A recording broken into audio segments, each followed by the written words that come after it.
Friends, welcome back to our channel Mums Daily. ഇന്ന് ഞാൻ വന്നിരിക്കുന്നത് ഒരു സ്പെഷ്യൽ ചീരക്കറി ആയിട്ടാണ്. ചീരക്കറിയെന്നോ അല്ലെങ്കിൽ അതൊരു മെഴുക്ക് പുരട്ടിക്കായിട്ടോ വെക്കാവുന്ന ഒരു സൂപ്പർ കറിയാണ്. സാധാരണ നമുക്ക് ചീരയ്ക്കൊന്നും ഒത്തിരി ഓപ്ഷൻസ് ഒന്നുമില്ല. ചീരക്ക് ഒരു 3, 4, 5 വെറൈറ്റിയിലൊക്കെയാണ് നമുക്ക് ചീര വെക്കാൻ പറ്റുക. എന്നാൽ നമുക്ക് ചീരയിൽ തന്നെ പല രീതിയിലും വെക്കാൻ പറ്റും. അപ്പോൾ അതിലൊന്നാണ് ഞാനിന്ന് ഷെയർ ചെയ്യാൻ പോകുന്ന റെസിപ്പി. നമുക്ക് പെട്ടെന്നൊന്ന് കണ്ടു നോക്കാം. അതിനായിട്ട് ഞാനിവിടെ ഒരു പാൻ അടുപ്പത്ത് വെച്ചിട്ടുണ്ട്. പാൻ ചൂടായി വരുമ്പോഴത്തേക്കും ഇതിനകത്തോട്ടം ഏകദേശം ഒരു 2.5 ടേബിൾ സ്പൂണോളമുള്ള വെളിച്ചെണ്ണ അല്ലെങ്കിൽ ഓയിൽ ഇതിലേതെങ്കിലും ഒന്ന് യൂസ് ചെയ്യാം. സൺഫ്ലവർ ഓയിലോ അല്ലെങ്കിൽ വെളിച്ചെണ്ണയാണ് ഇച്ചിരി കൂടെ ടേസ്റ്റ് ആയിട്ടുള്ളത്. അപ്പോൾ വെളിച്ചെണ്ണ ഒന്ന് ചൂടായി വരുമ്പോഴത്തേക്കും ഇതിനകത്തോട്ട് ഒരു 1/4 ടീസ്പൂണോളമുള്ള കടുക് ചേർത്ത് കൊടുത്തിട്ടുണ്ട്. നിങ്ങൾക്കിനി ജീരകം ഇഷ്ടമാണെന്നുണ്ടെങ്കിൽ ഈ സമയത്ത് ഒരു 1/4 ടീസ്പൂണോളം ജീരകം കൂടെ ചേർത്ത് കൊടുക്കാം കേട്ടോ. ഞാനിപ്പോൾ ജീരകം ചേർക്കുന്നില്ല, ഞാൻ ജസ്റ്റ് കടുക് മാത്രമേ ഒന്ന് പൊട്ടിച്ചെടുക്കുന്നുള്ളൂ. അപ്പോൾ കടുക് ഒന്ന് പൊട്ടി വരുമ്പോഴത്തേക്കും ഇതിനകത്തോട്ട് അടുത്തത് ഞാൻ ഉണക്കമുളകാണ് ചേർക്കാൻ പോകുന്നത്. നമുക്ക് ഉണക്കമുളകും പച്ചമുളകും ഞാൻ ഇതിനൊപ്പം ചേർക്കുന്നുണ്ട്. അപ്പോൾ നിങ്ങൾക്കതൊക്കെ നിങ്ങളുടെ ഇഷ്ടത്തിന് ചേർക്കാം. ഉണക്കമുളകിൻ്റെ ഒരു ഫ്ലേവർ ഇഷ്ടമുള്ള ആൾക്കാർക്ക് അങ്ങനെയും ചേർക്കാം കേട്ടോ. അപ്പം ഞാൻ 2 ഉണക്കമുളകും ഇട്ട് കൊടുത്തിട്ടുണ്ട്. എന്നിട്ട് ചെറുതായിട്ടൊന്ന് ഇളക്കി കൊടുക്കുന്നുണ്ട്. ഇനി അടുത്തത് ഞാൻ ഇതിനകത്തോട്ട് ഒരു സവോള, ഇത് അത്യാവശ്യം വലിപ്പമുള്ള ഒരു മീഡിയം സൈസ് എന്ന് വേണമെങ്കിൽ പറയാം, അത്രയും വലിപ്പത്തിലുള്ള ഒരു സവോള ചെറുതായിട്ട് ഇങ്ങനെ അരിഞ്ഞേക്കുവാണ്. നിങ്ങൾക്ക് എനിക്ക് തോന്നുന്നു ഇങ്ങനെയാണ് കുറച്ചും കൂടെ രുചി ഇതിന്. നമ്മൾ നീളത്തിൽ അരിഞ്ഞ് ഇതിനകത്ത് ഇടുമ്പോഴത്തേക്കും അത് വലിയ കഷ്ണങ്ങളൊക്കെ ആയിട്ട് കിടക്കും. നമ്മളിത് ഒത്തിരി വഴറ്റിയെടുക്കുന്നില്ല ഈ ഒരു സവോള. അപ്പോൾ ചെറുതായിട്ടൊന്ന് നുറുക്കിയിട്ടുണ്ട്. ഇതിനകത്തോട്ട് ആവശ്യത്തിനുള്ള ഉപ്പ്, ഏകദേശം ഒരു 1/4 ടീസ്പൂണോളം ഉപ്പും ചേർത്ത് കൊടുത്തിട്ട് നമുക്ക് 1 മിനിറ്റോളം നന്നായിട്ടൊന്ന് വഴറ്റിയെടുക്കാം. അപ്പോൾ സവോള ഒത്തിരി അങ്ങ് കുഴഞ്ഞു പോകേണ്ട കാര്യമൊന്നുമില്ല. ജസ്റ്റ് അതിൻ്റെ നിറക്കൊന്ന് പതുക്കെ മാറി വരുന്ന ഒരു സമയത്ത് ഞാൻ ഇതിനകത്തോട്ട് 1 ടീസ്പൂണോളമുള്ള ഇഞ്ചി വെളുത്തുള്ളി പേസ്റ്റ് ചേർത്തിട്ടുണ്ട്. പേസ്റ്റിൽ ചതച്ചതാണ്. പേസ്റ്റ് ചേർക്കുവാണെങ്കിൽ അങ്ങനെ ചേർക്കാം, ഞാൻ ജസ്റ്റ് ചതച്ചിട്ടേ ഉള്ളൂ. അതോടൊപ്പം തന്നെ ഞാൻ 2 പച്ചമുളക് നീളത്തിൽ അരിഞ്ഞിട്ടുള്ളതും ചേർത്ത് കൊടുക്കുന്നുണ്ട്. ആ ഒരു പച്ചമുളകിൻ്റെ ഫ്ലേവറൊക്കെ ഇവിടെ എല്ലാവർക്കും ഇഷ്ടമാണ്. ഈ ഒരു പച്ചമുളകിൻ്റെ പ്രത്യേകത ഇതിനൊട്ടും തന്നെ എരിവില്ല, എന്നാൽ ഇച്ചിരി ഒരു ഫ്ലേവർ കിട്ടും ചെയ്യും. അതുകൊണ്ടാണ് ഞാൻ ഈ ഒരു പച്ചമുളക് ഇട്ട് കൊടുത്തിട്ടുള്ളത്. നിങ്ങൾക്കിത് വേണമെന്നുണ്ടെങ്കിൽ ഒന്ന് സ്കിപ്പ് ചെയ്യാം കേട്ടോ. അപ്പോൾ ഞാൻ ഒന്നും കൂടെ ഒരു മിനിറ്റോളം ഇതൊന്ന് ഇളക്കി കൊടുക്കുന്നുണ്ട്. അപ്പോൾ അതവിടെ ഏകദേശം 1 മിനിറ്റോളം കഴിഞ്ഞു. ഇനി ഇതിനകത്തോട്ട് ഞാൻ ചേർത്ത് കൊടുക്കുന്നത് തക്കാളിയാണ്. ഒരു തക്കാളി ഒരു ചെറിയ സൈസായിട്ടുള്ള തക്കാളി ചെറിയതായിട്ട് അരിഞ്ഞിട്ടുള്ളതും കൂടെ ചേർത്ത് കൊടുക്കുന്നുണ്ട്. എന്നിട്ട് നമുക്കിതൊരു 1 മിനിറ്റോളം ഒന്ന് നന്നായിട്ടൊന്ന് മിക്സ് ചെയ്യാം. ഉപ്പ് ഞാൻ വേറെ ചേർത്ത് കൊടുത്തിട്ടില്ല, സവോളയിലേക്ക് ചേർത്ത് കൊടുത്ത ഉപ്പ് മാത്രമേ ഉള്ളൂ. അപ്പോൾ ഇനിയൊന്ന് നമുക്കൊന്ന് വഴറ്റിയിട്ട് ഇതൊന്ന് മൂടി വെച്ചിട്ട് ഏകദേശം ഒരു 2-3 മിനിറ്റോളം ഒന്ന് വേവിക്കണം. ഒരു മീഡിയം ഫ്ലെയിമിലിട്ട് നമുക്ക് വേവിക്കാം. അപ്പോൾ ഞാനൊന്ന് ഇളക്കി 1 മിനിറ്റോളം ഒന്ന് ഇളക്കി കൊടുത്തിട്ടുണ്ട്. ഇനി ഇതൊന്ന് മൂടി വെച്ചിട്ട് ഒന്ന് വേവിച്ചെടുത്തിട്ട് വരാം. അപ്പോൾ അതവിടെ ഏകദേശം 2 മിനിറ്റൊക്കെ ഞാൻ വെച്ചിട്ടുണ്ടായിരുന്നുള്ളൂ. ഞാനൊന്ന് തുറന്ന് നോക്കി കഴിഞ്ഞപ്പോഴത്തേക്കും അത്യാവശ്യം ഒന്ന് നമ്മുടെ തക്കാളിയൊക്കെ ഒന്ന് ഒന്ന് വെന്ത് വന്നിട്ടുണ്ട്. ഇനി നമ്മൾ ഉപയോഗിക്കുന്ന തവി വെച്ചിട്ട് ഇതിൻ്റെ ഒന്നും കൂടെ ഒന്ന് മാഷ് ചെയ്ത് കൊടുക്കാം. പെട്ടെന്ന് തന്നെ ആയി കിട്ടാൻ വേണ്ടിയിട്ടാണ്. ഒത്തിരി നേരം നമുക്ക് ഇത് അടപ്പത്തിട്ട് ഇങ്ങനെ ഇളക്കി കൊടുക്കേണ്ട കാര്യമില്ലല്ലോ. അപ്പോൾ ഞാൻ ചെറുതായിട്ടൊന്ന് നമ്മുടെ ഒരു തവി വെച്ചിട്ടൊന്ന് മാഷ് ചെയ്ത് കൊടുക്കുന്നുണ്ട്. അപ്പോൾ തക്കാളിയൊക്കെ അത്യാവശ്യമൊക്കെ ഒന്ന് ഉടഞ്ഞ് വന്നിട്ടുണ്ട്. ഇനി ഇതിനകത്തോട്ട് നമുക്ക് മസാലപ്പൊടികൾ ചേർക്കണം. അപ്പോൾ അതിന് മുന്നേ നമുക്ക് ഫ്ലെയിം ഒന്ന് ഏറ്റവും ലോ ഫ്ലെയിമിൽ ഇട്ട് കൊടുക്കാം, അല്ലാന്നുകൊണ്ട് ഈ പൊടികളൊക്കെ ഒന്ന് കരിഞ്ഞു പോകാൻ സാധ്യതയുണ്ട്. അപ്പോൾ അതൊന്ന് ഉറപ്പ് വരുത്തുക. ഇനി ഞാൻ 1/4 ടീസ്പൂണോളമുള്ള മഞ്ഞൾപ്പൊടി, ഒരു 1/4 ടീസ്പൂണോളമുള്ള കാശ്മീരി ചില്ലി പൗഡറാണ് ചേർത്ത് കൊടുത്തിട്ടുള്ളത്. പിന്നെ ചേർക്കുന്നത് മല്ലിപ്പൊടി ഒരു 1/4 ടീസ്പൂണോളം ഉള്ളത് ചേർത്ത് കൊടുത്തിട്ടുണ്ട്.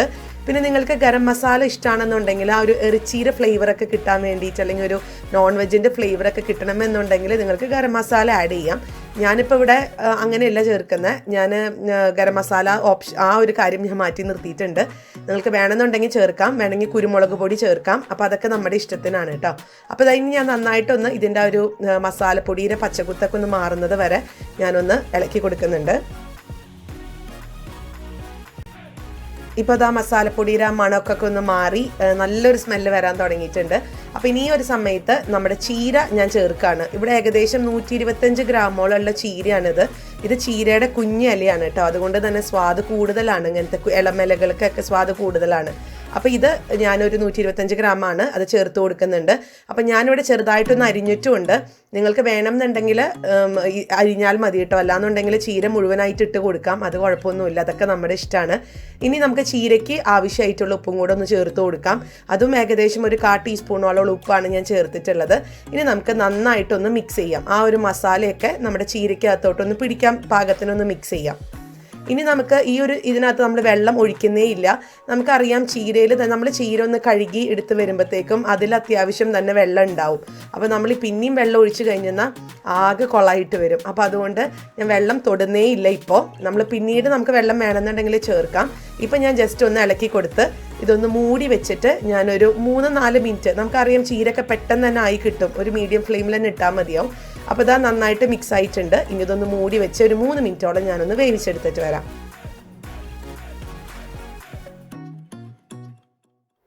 ഇതാ ഇപ്പോൾ ഇവിടെ ഒരു 3 മിനിറ്റ് കഴിഞ്ഞു. നല്ല സ്മെല്ല് വരുന്നുണ്ട് കേട്ടോ. ഇത് തുറന്ന വഴിക്ക് നല്ലൊരു സ്മെല്ലായിരുന്നു. അപ്പോൾ ഇതാ ഈ ചീരയൊക്കെ നന്നായിട്ട് ക്വാണ്ടിറ്റി ഒക്കെ അതിൻ്റെ കുറഞ്ഞിട്ടുമുണ്ട്. ചീരയുടെ ഒരു പ്രത്യേകതയല്ലേ ക്വാണ്ടിറ്റി, ഇതൊന്ന് വെന്ത് കഴിയുമ്പോഴത്തേക്കും നമ്മൾ ഇട്ടതിൻ്റെ പകുതിയായി പോകും. ആ ഒരു അവസ്ഥയിൽ എത്തിയിട്ടുണ്ട്. അപ്പോൾ ഒന്നും കൂടെ ഞാനൊന്ന് മിക്സ് ചെയ്തെടുത്തിട്ടുണ്ട്. ഇനി ഇതിനകത്ത് വേറെ പ്രത്യേകിച്ച് ഒരു മസാലപ്പൊടികളൊക്കെ വേണം, ഒന്ന് ടേസ്റ്റ് ചെയ്ത് നോക്കി, കുറവുണ്ടെങ്കിൽ ചേർക്കാം. ഞാനിപ്പോൾ ഒന്ന് ടേസ്റ്റ് ചെയ്ത് നോക്കിയപ്പോൾ എല്ലാം കറക്റ്റായിരുന്നു. ഇനി ഇതിനകത്തോട്ട് നമ്മൾ 2 ഉരുളൻകിഴങ്ങ് ഞാൻ വേവിച്ച് ഇതേപോലെ കുഞ്ഞു സ്ക്വയർ കഷ്ണങ്ങളൊക്കെ ആക്കി മുറിച്ചെടുത്ത് വന്നിട്ടുണ്ട്. ഒത്തിരി ഉടയ്ക്കരുത്, ഒത്തിരി വേവിക്കരുത്. ഉരുളൻകിഴങ്ങ് ഒരു മീഡിയം രീതിയിൽ വേവിച്ചാൽ മതിയാവും. എന്നിട്ട് ഇതേപോലെ കുഞ്ഞ് സ്ക്വയറായിട്ടോ നീളത്തിലോ അതൊക്കെ നിങ്ങളുടെ ഇഷ്ടത്തിന് ഒന്ന് മുറിച്ചെടുക്കുക. എന്നിട്ട് നമ്മുടെ ഈ ഒരു കറിക്കകത്ത് ഇട്ട് കൊടുക്കാം. അപ്പോൾ ഒത്തിരി കുഴഞ്ഞു കഴിഞ്ഞാൽ, വേവ് കൂടി കഴിഞ്ഞാൽ നമ്മുടെ കറി അങ്ങ് കുഴഞ്ഞു പോകും. അപ്പോൾ അത് ശ്രദ്ധിക്കുക. ഇപ്പം ഞാനിവിടെ എടുത്തിരിക്കുന്നത് ഒരു മീഡിയം രീതിയിലാണ് വേവിച്ചെടുത്തിരിക്കുന്നത്. ഞാൻ കുക്കറിലാണ് വേവിച്ചെടുത്തത്. ഒരൊറ്റ വിസിലാണ് ഞാൻ കൊടുത്തത് ഈ ഒരു ഉരുളൻകിഴങ്ങ് വെന്ത് വരാൻ വേണ്ടിയിട്ട്. അപ്പോൾ ഇതൊന്ന് മിക്സ് ചെയ്തെടുത്തിട്ടുണ്ട്. നിങ്ങൾക്ക് ഒരു തോരൻ പോലെയാണ് കഴിക്കേണ്ടത്, മെഴുക്ക് പുരട്ടി പോലെയാണ് കഴിക്കാൻ ഇഷ്ടമെന്നുണ്ടെങ്കിൽ ഈ ഒരു സമയത്ത് ഒരു 1 മിനിറ്റും കൂടെ മൂടി വെച്ച് നമുക്ക് വേവിച്ചിട്ട് നിങ്ങൾക്കിത് ഉപയോഗിക്കാവുന്നതാണ്. അതല്ല, ഞാൻ ഇന്നിവിടെ ഇച്ചിരി ഗ്രേവി ആയിട്ടാണ് എടുക്കുന്നത്. ഞങ്ങളിന്നിത് ചപ്പാത്തിയുടെ കൂടെ കഴിക്കാൻ വേണ്ടിയിട്ട് ഉണ്ടാക്കിയ ഒരു മസാലയാണ്, ഒരു കറിയാണ്, ചീരക്കറി. അപ്പോൾ അതുകൊണ്ട് ഞാനിവിടെ കുറച്ച് ഗ്രേവി ആയിട്ടാണ് എടുക്കുന്നത്. അപ്പോൾ അതിന് ഞാനൊരു 1/4 കപ്പോളം ചൂടുവെള്ളം, നന്നായിട്ട് ചൂടായിട്ടുള്ള വെള്ളം വേണം ചേർക്കാൻ. ഇങ്ങനെ കറികളുടെ ഇടയ്ക്ക് നമ്മൾ ഇങ്ങനെ വെള്ളമൊക്കെ ചേർക്കുമ്പോൾ ചൂടുവെള്ളം ചേർക്കാൻ ശ്രദ്ധിക്കുക. പച്ചവെള്ളമൊക്കെ ചേർത്ത് കഴിഞ്ഞാൽ നമ്മുടെ കറിയുടെ ഉള്ള സ്വാദ് അതൊക്കെ നഷ്ടപ്പെടും. അപ്പോൾ അങ്ങനെ ഒരിക്കലും ചെയ്യരുത്. ഏത് കറിയാണെങ്കിലും ചൂടുവെള്ളം ചേർക്കുക.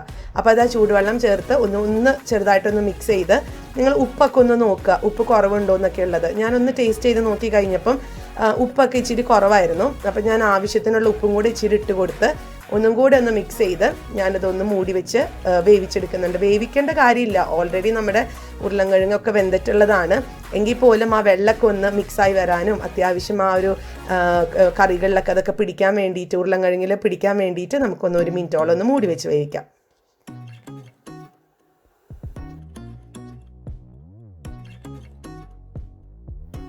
അപ്പോൾ ഇതാ ഇവിടെ ഒരു 1 മിനിറ്റ് കഴിഞ്ഞു. ഞാനൊന്ന് തുറന്ന് നോക്കുന്നുണ്ട്. നമ്മുടെ ഗ്രേവിയൊക്കെ നന്നായിട്ട് കുറച്ചും കൂടി ഒന്ന് തിക്കായിട്ട് വന്നിട്ടുണ്ട്. ഉരുളൻകിഴങ്ങൊക്കെ ഞാൻ ഒരെണ്ണം ടേസ്റ്റ് ചെയ്ത് നോക്കി കഴിഞ്ഞപ്പോഴത്തേക്കും ഉരുളൻകിഴങ്ങിലൊക്കെ മസാല പിടിച്ചിട്ടുണ്ട്.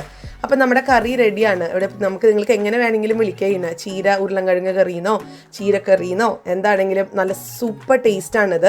നിങ്ങൾക്ക് വേണമെന്നുണ്ടെങ്കിൽ ഞാൻ പറഞ്ഞ പോലെ ഇപ്പോൾ അല്പം ഗരം മസാല ഒന്ന് ഒരു 1/4 ടീസ്പൂണോളം ഒന്ന് ചെറുതായിട്ടൊന്ന് തൂവി കൊടുക്കാം. അത് ഓപ്ഷണലാണ്. പക്ഷെ ഞാനിന്ന് ഇവിടെ ഗരം മസാല അല്ല, അതിന് പകരം ചെറുനാരങ്ങ ചെറുതായിട്ടൊന്ന് പിഴിഞ്ഞു കൊടുക്കുന്നുണ്ട്. ഒരു ചെറിയൊരു പുളി നല്ല ടേസ്റ്റ് കൊടുക്കും ഇതിന്. ഇതൊക്കെ തികച്ചും ഓപ്ഷണലാണ്. നിങ്ങൾക്ക് ഇഷ്ടമാണെന്നുണ്ടെങ്കിൽ മാത്രം ഒരു 1/2 ടീസ്പൂണോളം ഉള്ള ഫ്രഷ് ആയിട്ടുള്ള നാരങ്ങയുടെ നീര് ഒന്ന് ചേർത്ത് കൊടുക്കുക. എന്നിട്ടൊന്ന് മിക്സ് ചെയ്ത് നമുക്കിനി സെർവിങ് ഡിഷിലോട്ട് മാറ്റാം. ഈ ഒരു ചെറിയ പുളിയും അതുപോലെ ചീര ഉരുളൻകിഴങ്ങിൻ്റെ ഒക്കെ ഒരു ഇടയ്ക്ക് നമുക്ക് ഉരുളൻകിഴങ്ങ് കടിക്കാൻ കിട്ടുന്നതൊക്കെ ഒരു പ്രത്യേക സ്വാദാണ്. എല്ലാവരും ട്രൈ ചെയ്ത് നോക്കുക. അപ്പോൾ ഞാൻ ഫ്ലെയിമൊക്കെ ഓഫ് ചെയ്തിട്ടുണ്ട്. ഇനി നമുക്കിതൊരു സെർവിങ് പ്ലേറ്റിലോട്ട് ഒന്ന് മാറ്റിയെടുക്കാം.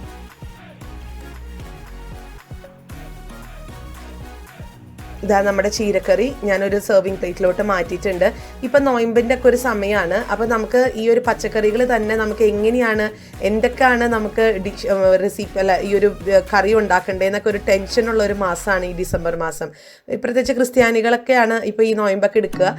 അപ്പം അവർക്ക് ഇങ്ങനെ കൺഫ്യൂഷൻ അടിച്ചിരിക്കുന്ന ഒരു സമയത്ത് നമുക്കത് ഇതുപോലത്തെ പല പല രീതിയിൽ നമുക്ക് ഉണ്ടാക്കിയെടുക്കാൻ പറ്റും. അല്ലാതെ ചീര നമ്മൾ ഒരു പ്രത്യേക രീതിയിൽ ഉണ്ടാക്കിയെടുക്കാതെ ഇതുപോലെ ഡിഫറെൻ്റ് ആയിട്ടൊക്കെ ഉണ്ടാക്കാൻ നോക്കുക. നിങ്ങൾക്ക് തീർച്ചയായിട്ടും ഇത് ഇഷ്ടപ്പെടും. അത്രയും നല്ല സ്വാദാണ്. ഇഷ്ടപ്പെട്ട് കഴിഞ്ഞാൽ നിങ്ങൾ ലൈക്ക് ചെയ്യാനും കമൻറ്റ് ചെയ്യാനും ഷെയർ ചെയ്യാനും ഒന്നും മറക്കരുത്. ഒപ്പം നമ്മുടെ ഈ ചാനൽ ആദ്യമായിട്ടാണ് കാണുന്നതെങ്കിൽ സബ്സ്ക്രൈബ് ചെയ്യാനും മറക്കരുത് കേട്ടോ. അപ്പോൾ അടുത്തൊരു വീഡിയോ ആയിട്ട് ഉടനെ കാണാം. അൻറ്റിൽ ദെൻ ബൈ.